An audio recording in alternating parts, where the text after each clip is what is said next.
I do the work and you give the money. When you debate that guy, he's not doing what I'm doing. The relationship I have with my audience is that you guys kind of know that I believe what I'm saying. And I think I'm right. Oh, he's going with the disingenuous thing that I don't even believe what I'm saying. There's a Twitch streamer. And that was like literally, that was the debate. Like these three renowned experts and a guy who's evidently... Wikipedia? That's his wife bang other dudes. Oh, okay. Bonus me. We've got challenge to an Israel-Palestine debate on Twitter. We've already had like 3 almost setups. I'm pretty sure he's dodged every one though, because every single one has fallen through and he's ended up choosing like other opponents to debate on it. I thought to myself, we'll do this.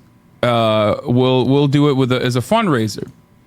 And both Ostenox and basically everyone in my community is so used to me, whenever we do fundraisers, so used to me giving all the money, that everyone misunderstood the point I was making.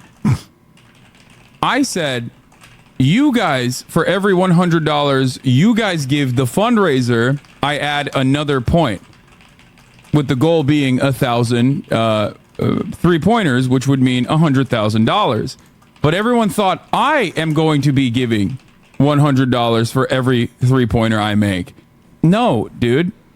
No, you are going to, I think a lot of people fucking forget that in the normal situations, like when we're fundraising, it's not just me doing the fundraising, it's both of us, but I do the work and you give the money. Wait, this is a troll. This isn't real. This is a troll video. What is happening? He's probably laughed right before or right after this or something, right? Okay. Everyone thinks oh, we just come and watch. That's great. No, man, you raise the funds. I thought to myself, we'll do this. We'll do it as a fundraiser. And both Ostenox and basically everyone in my community is so used to me, whenever we do fundraisers, so used to me giving all the money, that everyone misunderstood the point I was making. I said, you guys, for every $100 you guys give the fundraiser, I add another point, with the goal being 1,000 3-pointers, which would mean $100,000. But everyone thought I am going to be giving $100 for every 3-pointer I make. Is he saying that they're trying to raise money for Ludwig and it's based on how much money Hassan's community raises for Ludwig, but Hassan's not going to be the one donating money to Ludwig. It's for them donating. That's what he's talking about, right? He's just phrasing this incredibly fucking stupidly, right? Wait, it's for the Palestine shit? Wait, I thought Ludwig wasn't participating in that. For himself? What? Which would mean $100,000. But everyone thought I am going to be giving $100 for every 3-pointer I make. No, dude.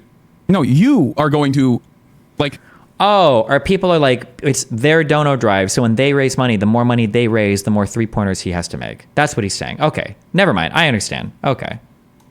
Where do you get Ludwig from? Where do I get Ludwig from? Didn't Ludwig say he's doing something where he's trying to shoot 1,000 3-pointers? I thought, never mind. This might have nothing to do with Ludwig. I just inserted that on my own, I guess. Never mind. Did I make that up? Is Ludwig doing something like that soon? Or is he... I add another point. He did the initial stream.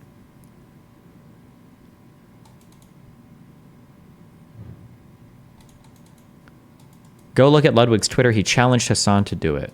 Gotcha. Okay. He already did and he challenged... Okay. Ludwig shot 1,000 threes and called it... Wait, how long did it take him to do that? With the goal being 1,000 3-pointers, which would mean $100,000. But everyone thought I am going to be giving $100 for every 3-pointer I make. No, dude. No, you are going to, I think a lot of people forget that in the normal situations, when we're fundraising, it's not just me doing the fundraising, it's both of us, but I do the work and you give the money. Okay? Everyone thinks oh, we just come and watch. That's great. No, man, you raise the funds. That's just such a funny line. If I was an asshole, I would just clip that last part. Okay? In the fundraising, it's both of us, but I do the work and you give the money. That's just such a good line. I need a voice clip of that. Can somebody give me an MP3? Shoot it to me on Discord or something. I just want an MP3 of that. I need that on my soundboard. I do the work and you give the money. That's such a good fucking soundbite. Maybe I'm autistic, but what did he say wrong? He didn't actually say anything wrong at all. He said it like the worst way possible. he didn't say anything wrong at all. Sometimes people donate to charity for like somebody to like run a marathon or to do a thing like, oh, like if you guys raise $1,000, I'll go do this. And I guess Hassan's community was under the impression that he was going to donate and do the thing, which would be dumb. What he's saying is perfectly normal. He just found a way to say it the worst way possible. Also, I don't believe that Ludwig shot any of those 3-pointers. I remember there was a time where me and a bunch of people at, I think it was TwitchCon 2019, we were all out on the court playing basketball. We were having fun. We were chilling. The vibes were immaculate. Ludwig comes in, and then we offer him the ball so he could play horse with us. And he just like looks at us and says, no. I don't know if we just weren't clouded enough or what. Apparently he was there to just pick up a guy that he was smashing. I don't want to out the guy or anything, but like, yeah, ever since then.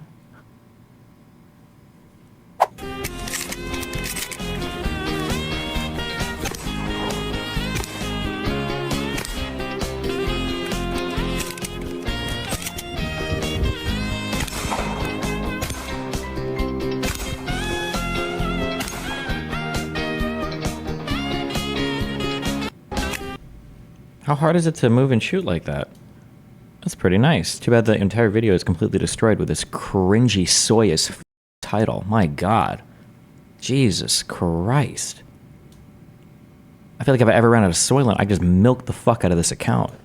I get a lifetime supply of it. Jesus. Is it a troll? Is it a troll caption? But I was on a panel with on Piers Morgan show recently with Destiny on it, and a lot of people have asked me to debate this guy, and I guess I would do that, but I can't tell you how much I hate hearing him talk. This was like 2 months ago. It's brutal. It's just the pitch of his voice and the things that he's saying with his voice, they're all just horrible. And like, so there was the moment that we had was okay, start off with some good ad homs. Not necessarily bad, can be funny, that's fine. Not everything has to be serious analysis. I like to make fun of people too, it's okay. Let's see what we got here. At one point, this was the moment that went kind of viral from when I was on Piers Morgan. Did anything go viral from that video? What's the difference between disagreeing with someone epistemically versus morally? Isn't it almost always the case that people want to increase their well-being and they're either right or wrong about whether or not their values are commensurate with that? Epistemology is just like, how do you arrive at truth, or like, what is like a theory of truth? Truthfully, when I'm saying epistemic, it's just a smart way to use a shortcut for like, how do you figure out who you can trust and who you can't, kind of? Like, what is your criteria for trusting something or believing in something? Like, how do you evaluate what is right or wrong? Right or wrong insofar as like a fact is concerned, not like morally. And then morally, I mean, what's interesting with people's morals? I mean, obviously there can be big differences. I don't think there are usually that many big differences. They end up coming out in applied positions more. Was that I said something about... Also, why is it that the one debate that he wants to evaluate me on is a Piers Morgan debate? Like, obviously, these aren't serious debates where we all get like a minute to talk and then it goes on to the next thing. We're not actually having a real back and forth here. We're trying to do our little quippy lines to, for our talking time, and that's it. So it's a little bit annoying that he's doing like a serious analysis of anything I've ever said on a Piers Morgan episode, but... That went kind of viral from when I was on Piers Morgan, was that I said something about how there were a bunch of lies that within the official narrative of the COVID regime. Like, there were a whole bunch of lies that we were told. And, yeah, shocking, I know. Are you saying that 7th booster I just got isn't going to protect me? No, I'm saying the 8th one. No, but that 7th bar of gold you bought sure is going to protect you from inflation, my dude. Horrible central banking, right? Am I right? Inflation, LOL? Fucking libertarians, kill me. Will. Gonna protect me? No, I'm saying the 8th one will. God, I don't know if... I complained to you guys like a month ago because I was like, my community needs to be better at circle jerking me because it's annoying that you're too critical, because then everybody's critical of me and that drives me crazy. I don't think I could do events like this though, where you're always talking to audiences that are always circle jerking all of your fucking opinions all the time. I think I would die of cringe. I don't think I could do it. I need people screaming at me or coming up on stage and calling me a cuck. God, this would drive me crazy. I think you need one more. Man, you're almost there. You're so close, Rob. But so I said something about like how there were all these like official statements about how he's going to say official statements about how it. Let's see if we can guess this. Official statements about how it is 100% effective, about how it will stop 100% of the spread. And how if you get it, you won't get sick. 100% effective, 100% stops the spread. These are the two he's going to hit on. Let's see. I think I said that it was said that the vaccine would protect you from getting COVID. You wouldn't get it and you couldn't transmit it. And wow, Jesus, crazy. I could, if anybody was like the Julumni, it would be me, because I could literally write the scripts. I could write the scripts for every single one of these commentators. I know all the talking lines, all the empty, hollow sloganeering. I can write it all. Would protect you from getting COVID. You wouldn't get it and you couldn't transmit it. And his initial response, immediate response, was that he goes, "Oh, you call out Joe Biden gaffes, but you won't call out Donald Trump gaffes." And I thought that moment just like encapsulated everything that is wrong with that guy. Because on many levels. I don't even remember what the context of this back and forth was, but... Like, it just shows that he's not, when you debate that guy, he's not doing what I'm doing. I will say the thing that kind of dispelled the illusion the most of Dave Smith for me was watching him talk through Israel-Palestine on that Joe Rogan show. Because it was definitely like a gentleman amnesia moment to me, where like you hear somebody's like, oh, this guy seems decently well informed, and then he stumbles into a topic that you know about, and you're like, oof, this guy doesn't know anything. I shouldn't actually say it because it's not the amnesia part, because now I remember and I'm like, okay, hold on, I don't think I trust this guy for anything. He definitely comes across as engaging in the logos part of the rhetorical triangle more. Like he tries to be more fact-based, like he'll spew more, I don't want to say spew, that's not true. He'll state more facts than an ordinary debater will, rather than just the slogans. But man, if you're familiar with the facts, he's super wrong. Holy shit. When you debate that guy, he's not doing what I'm doing. Like, I've done a lot of debates and a lot of different podcasts and stuff, and look, I might be wrong about some stuff. I'm not, but I might be, okay? But I think the relationship I have with my audience is that you guys kind of know that I believe what I'm saying, and I think I'm right. And he's going with the disingenuous thing, that I don't even believe what I'm saying? I think what I'm saying is right, and I'm a true believer in it. And that's where I'm coming from. And if I'm in a debate and someone makes a good point to me, which I've done many times in debates, I'll go, okay, that's a good point. But here's where what I think. And what that guy's doing is not that. He's not debating like, okay, I believe this, you believe that, let's have an exchange of ideas. He treats debates like it's a tennis match. It's like it's always the same empty, hollow, stupid. And then it's always these people that are engaging in it. I don't know if they realize like how strong the projection is. Like, oh, you're just going to tell me you're going to like I just go to somebody and say, hey, what do you think are my worst qualities? And I can just learn everything about you. It's like the opposite of that guy in House, the one patient that has the disease where he mirror syndrome, where he mirrors whoever's in the room. It's like, oh, what do you think are the worst things about me? You're a contrarian. You haven't done any actual research on what you're talking about. You just argue just because you want to be right. You only engage in rhetoric. And it's like, oh, okay. Thank you for telling me all about yourself. I'm trying to win a point, you know? And so if you were being honest, when someone goes, look, they said if you get the vaccine, you can't get COVID, you can't transmit. Like, I've gone through so many of these. And again, God, I'm so glad that Hutch gave me that talking point, because it's such a good talking point. Because I can appeal to, like, we can go back and look at all the past statements. Although apparently if you're a conservative, you never even learned the original statements because you just are anti-vaxxer. But yeah, the whole fucking cultural meme was like, what did you get? Did you get the Pfizer or the Moderna, or did you get the J&J, right? This was a huge fucking meme for so long. And the idea that we thought all the vaxes were 100% effective, and like, it just doesn't make sense. That's not coherent with that. But that is true. I remember this being like a huge meme where everybody would talk about like who got the best vaccine or the worst one or blah, blah, blah. Although I'm guessing in conservative circles, that didn't happen because you guys thought all of them were poison.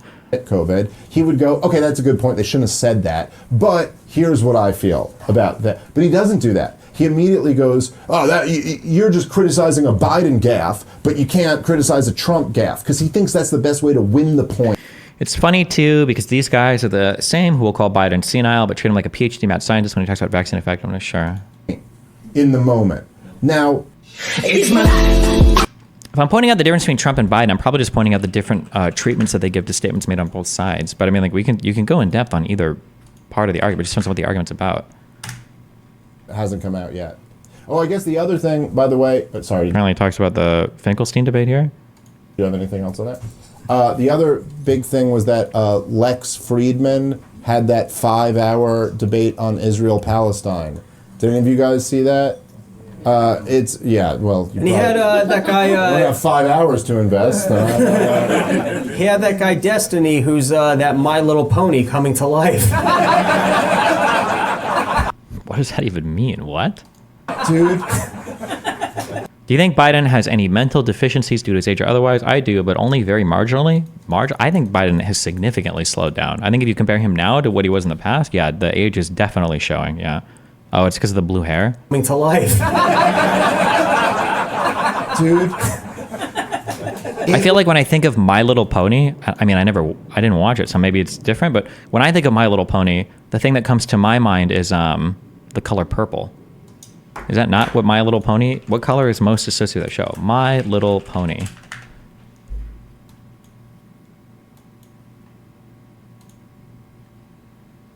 Oh no, this one person is blue. Rainbow Dash is blue.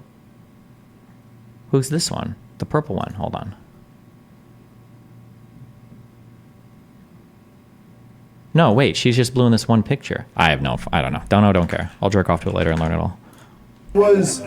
I just can't explain. It was so ridiculous that Destiny guy was in the debate. Because you had Oh, and he's going to repeat all the talking points. These people have no original thoughts. You see, this is why I say, like, I don't trust anything unless I do the reading and I do the research. That's why I just spent days on this stupid Great March of Return bullshit. I just don't trust anything now. I don't trust anybody. I don't trust anything because nobody has an original thought. It's all recycled shit. Do we do bingo on this? What do you think is the, something to do with talking speed, something to do with Wikipedia / not reading any books, something to do with me being rude or inconsiderate, something to do with Finkelstein's level of scholarship. I'm going to guess on these 4. Bonus meme. Even Benny Morris was laughing at Destiny. That'll be the bonus meme.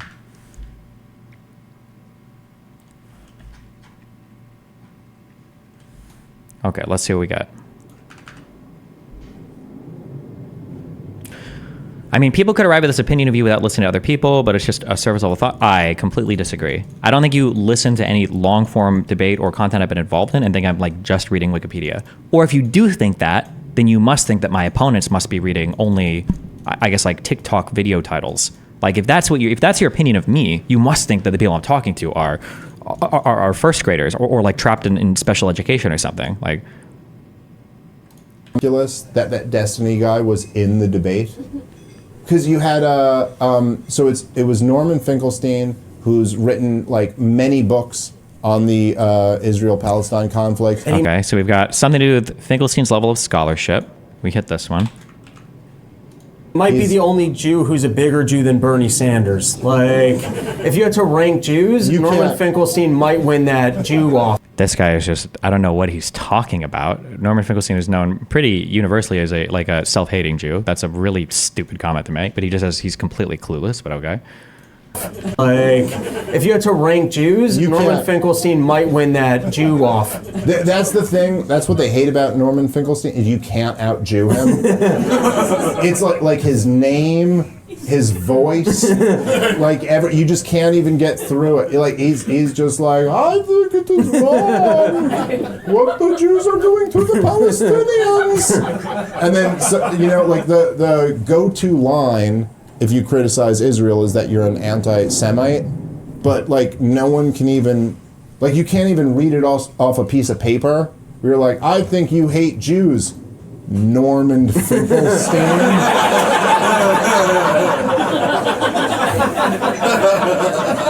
And he was like, all right, I guess. He goes, are you saying that I hate the Jewish people? But he's totally brilliant. He's written many books on the subject. He's clearly, whether you agree with him or disagree with him, he's clearly read every goddamn thing that's been, ever put out about it. Like I've read a lot of books on the history of the Israel. He hasn't read a single book, 100% guaranteed. I've bet my life on it. There's not a single book. I don't know if there's more than probably not more than one full chapter in a book that he's read on this particular conflict. Not more than one full chapter. Maybe he's read one chapter out of a book about something, but otherwise, no shot. Palestine conflict, but Norman Finkelstein's read all of those and then 100 more. And then was the other guy whose name I'm blanking on, but he's been a reporter for doing. Talking about Moeen Rabbani? Shows since the 80s, very immersed in it. Then there was Benny Morris, who is a world-renowned Israeli historian. And then there's a Twitch streamer. And that was literally, that was the debate. These three renowned experts and a guy who's evidently... Wikipedia? Lets his wife bang other dudes. Oh, okay. Bonus meme. We've got... Oh, shit, I didn't even get the bonus meme. We've got cuck jokes, which I don't know. I guess was this a gangbang where we're evaluating our performance? Okay. Is what he's famous for? Sounds charitable. But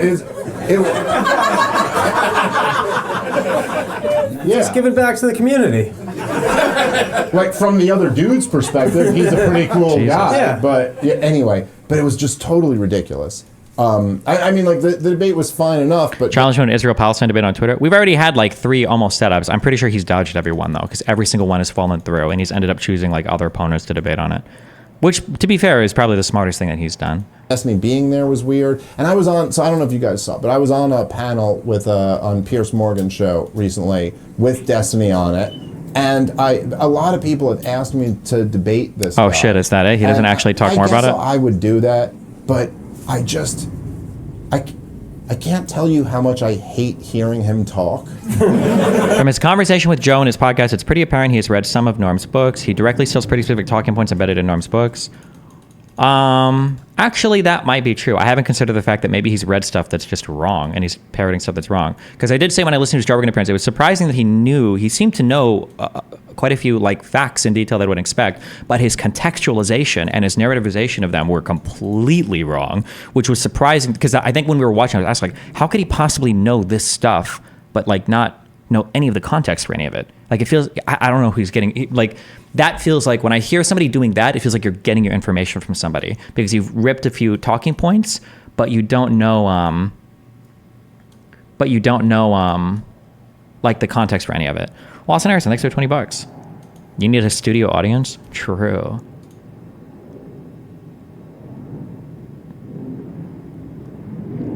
Why did the cuck stuff explode so much after the divorce? Weren't you more of a cuck a year ago? Probably because a lot of people cover the divorce stuff. So for a lot of people, the first time they listen to stuff about any relationships I do. Can we please watch your response to Dave's comment on Piers Morgan? If you've linked the timestamp, I don't remember what the fuck that was.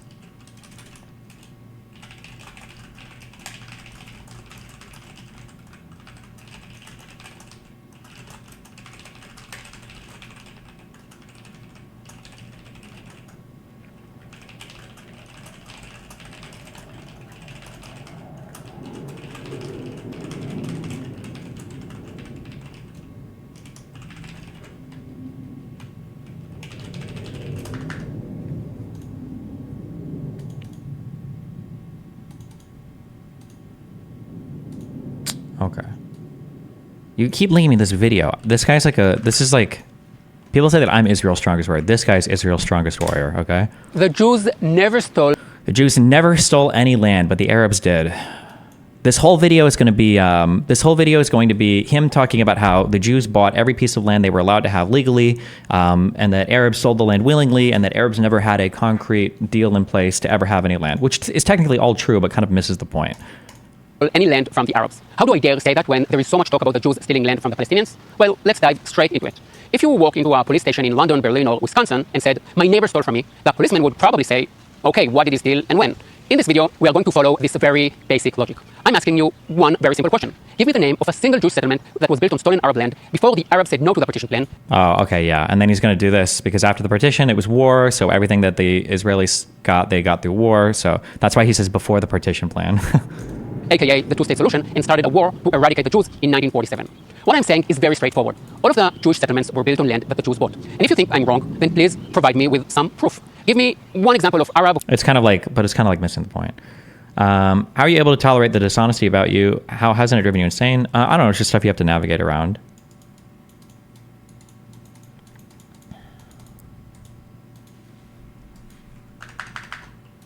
That thing you quoted was 6 months old. Wait, did somebody link me the wrong tweet? Oh, fuck me. Jesus Christ. I didn't realize that the up and down of Rekieta's Amber Heard Johnny Depp stuff was so extreme. What is the point that he's missing? The point that he's missing is that if you were an Arab living in that area, like you don't even have the psychological cultural wherewithal to know that you should have a country or nation. I don't think people were thinking of countries like that at that time. So people coming in, buying land, and eventually trying to form a country that is going to necessitate your removal, it took a little bit for people to realize, like, wait a second, what's going on here?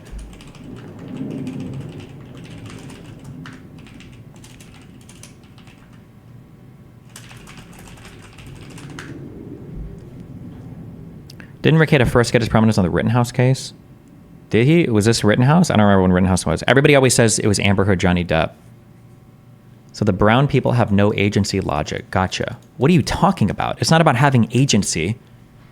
What do you mean? Hold on. It's not about having agency, you retard. It's about the parts of the world that you're in, and it's about where you get the ideas for nations and governments from. Where the do you think the Jews that came from Europe got the idea for governments from? They didn't come from Jewish culture. They didn't have that in the Kingdom of David, and the Jews that lived in Palestine sure as fuck weren't forming any democratic government. You stole that from Europe. That came from European-style democratic systems. That's what was taken from Europe and then transplanted into the Middle East. That wasn't a Jewish concept or a Jewish idea.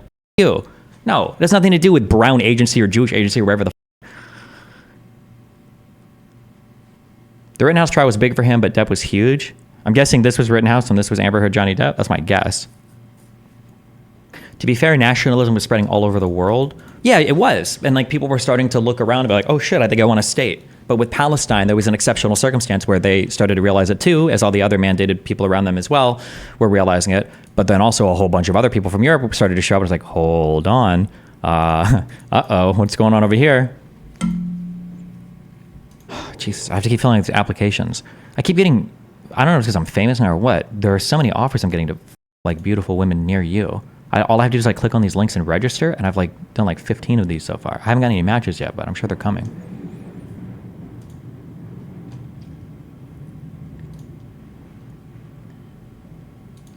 The Arab countries were actively promoting immigration to the region for that purpose. It was not all an accident. I don't get this narrative that the Arabs had no clue what was going on. Well, yeah, they started to figure out the reason why they had to push immigration to that area, though, was to counter the Jewish people that were immigrating from the rest of the world, right? Primarily from Europe. Here's your response to Dave Smith on Piers Morgan, in case you are still interested. And things, regardless of what my response is too, also, like, again, this is not like a real debate show.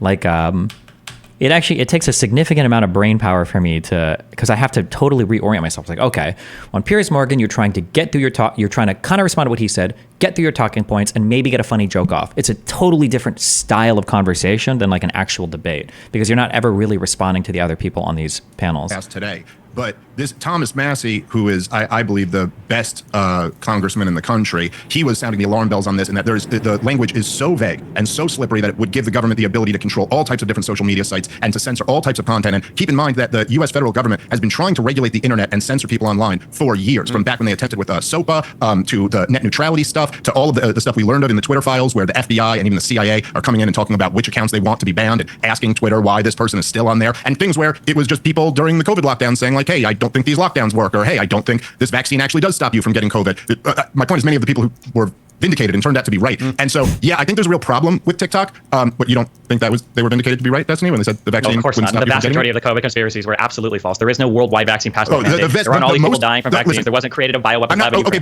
but you're arguing with something I didn't say. I'm saying the official narrative was that it didn't come from the lab. You're arguing something I didn't say. It sounded like you said a lot of those people turned out to be vindicated. I feel like when you said those people, that includes a lot of the people that were vaccinated COVID skeptic, but okay. If you get the vaccine, you cannot get it and you cannot transmit it. These were huge stories that were flatly wrong. No, you're shaking your head. That's not wrong. The official position of the NIH or the government was not that if you get vaccinated, you will never transmit it and you will never get sick. I know that there is the one quote that people, yes, I'm aware there's the one quote, but for anybody that honestly followed any of that, or saw all of his statements, nobody actually thought that. It is unfathomable to me that people that will make so many excuses for every single Trump gaffe will come out and take like 7 words quoted by the president. Oh my God, they said the vaccine was 100% effective. It would never, that's unbelievable. Nobody really thought that. That's unbelievable. Okay, fine. Nobody really thought it, but the president, okay, you're right. First off, I haven't made any excuses for Trump. Okay. I include the little Trump throw in there. Well, I have to for this guy, but I'm pretty substantially responding to what he's saying here. For him to say that my entire response to his argument was just to go after Trump, that's not true. I responded with what he said. I just threw a little jab at Trump there, which I have to for this guy in the fucking middle. Fuck this guy. Yes, I think you're just trying to create something that you assume is me. But there is like a hardcore conservative on this panel. Said it. Nobody thought it except the president of the United States of America and Fauci. You're right. Nobody else ever said that you can't get COVID. I need more than one sentence of a thing to see if they genuinely thought that the vaccine would be 100% prevent. Like none of our vaccines are 100% effective or prevent the transmission of 100% of a disease. There's no vaccine like that. Can I just say, chaps? So they shouldn't have said that then. Can I say, chaps? They shouldn't have said that then. Yeah. Yeah. Even the Rachel Maddow quote was fine. True. Not to sound like a Hamas show, but don't you think the critiques from ICC and ICJ merits more suspicion of Israel, or Israel and the U.S. right and the rest of the world wrong? So here's my issue with like the ICC and ICJ stuff, okay? Here's my issue with a lot of stuff. It's kind of weird. There's a really good parallel here that I'm trying to think of. It's on the tip of my synapse. It's right on my brain. What am I thinking of? Sometimes a thing happens where somebody will come up to me in a debate. I used to have debates like this. It's not as bad. I don't think I've had a debate recently like this. Maybe with Alex. Somebody will come up and they'll say, I have 10 sources that say that the color blue will make you gay. 10 different sources. I'm gonna be like, oh shit, okay, well what do you have? And it'll be like CNN, New York Times, Fox News, MSNBC. It's like, okay. And then I click it and it's like, okay, well, this is linking to this study, right? And then the New York Times is linking to this study. And okay, so it's all one study. You have one source. There's one source, okay? Just because 3 or 4 different papers are citing the same paper doesn't mean you suddenly have 4 papers or 4 sources, right? It's all coming from the same study. The problem with the ICJ and the ICC, from what I've seen, and maybe there's other stuff that they haven't released yet, I don't think so. I'm being too charitable there. The biggest problem with the ICC and the ICJ is that it just seems like they're parroting what other people are saying without any unique analysis, which is giving the illusion of there being more weight or conviction to what they're saying, right? And I think one of the judges astutely pointed it out in their declaration for the recent ICJ thing was, I find it a little bit uncomfortable that our source for like Gazans are starving is like a press release statement from a UN spokesperson. That's not a real investigation. That's not real third-party corroboration. That's just uncritically parroting a statement made by a spokesperson. That's wild to me. That shouldn't be happening. My assumption would be for an ICC or an ICJ case that you're like collecting, and to their credit, they did say they conducted interviews and everything, although I don't know if any of that is publicly available, if we've seen any of that, or if they're even claiming that they've got unique information that we don't already have publicly. For them to just basically be like retweeting, that's what the ICJ statements are reading like. They're just reading like retweets. That's wild to me. Yeah. So if we go to the ICJ, International Court of Justice, remember, ICJ, part of the United Nations, a lot different than the International Criminal Court, which is entirely separate. ICJ does things between states. ICC is things between people. So we go to the ICJ website. We go to the pending cases. We scroll down to the application of the Convention on the Prevention and Punishment of the Crime of Genocide in the Gaza Strip. So this is South Africa bringing a case to Israel regarding their violating the rights of the Palestinian people that South Africa claims are being violated in accordance with the Convention on the Prevention and Punishment of the Crime of Genocide. I think, okay, and then it's having to go. Okay, click on this. Just make sure we repeat this. Okay.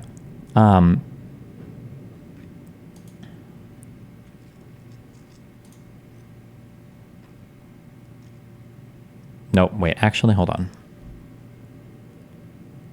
Was it a dissenting opinion, or it might have just been a declaration? Let me find this again.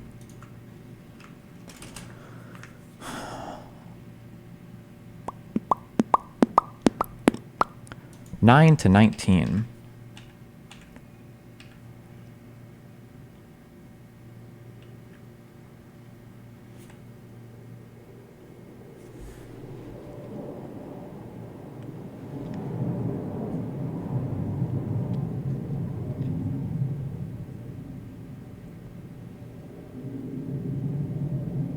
Sorry, it's going to take me a second to find this. I just want to, because this guy echoes my same complaint, so it's not just me saying it. Control F halt, and then you'll find it. Is that in this one? Was it this one? Was it in Barack's statement?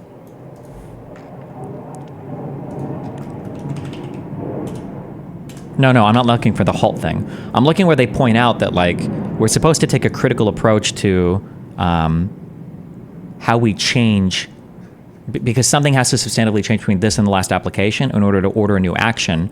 And the critique from one of the, I think it was one of the people filing a declaration, was that, like, we're literally just going by a statement by a UN, somebody said Barack paragraph 6. Oh, maybe it might have been this. The court's treatment, to be fair, Barack is also the ad hoc judge that's been added by Israel to represent Israel. I'm sorry, I shouldn't say represent Israel. It's a judge that they have nominated because South Africa has a judge here as well.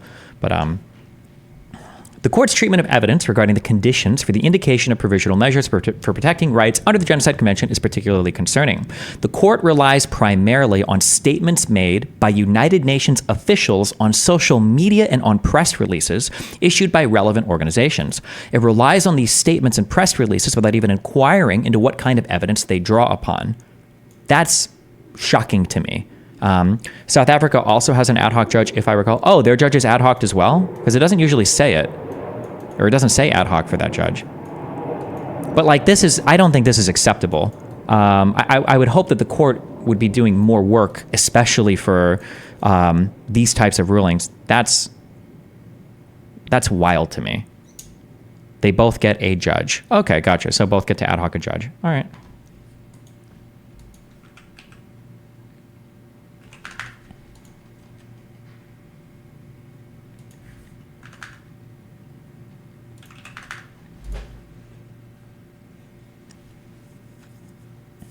The court's approach is in stark contrast with its previous jurisprudence, in which it has stated that, quote, United Nations reports are reliable evidence only to the extent that they are of probative value and are corroborated, if necessary, by other credible sources, end quote. In the present case, the statements and press releases noted by the court have simply not been corroborated. The court has not inquired into the methodology or the amount of research underlying their preparation, as it has done in previous cases. I fail to see how the court's approach here is compatible with its previous decisions to exclude elements of the United Nations reports which rely only on secondhand sources. This complete deviation from the court's usual treatment of evidence is particularly concerning, given that the present case concerns charges of exceptional gravity requiring proof at a high level of certainty appropriate to the seriousness of the allegations. But yeah, I think it's kind of wild.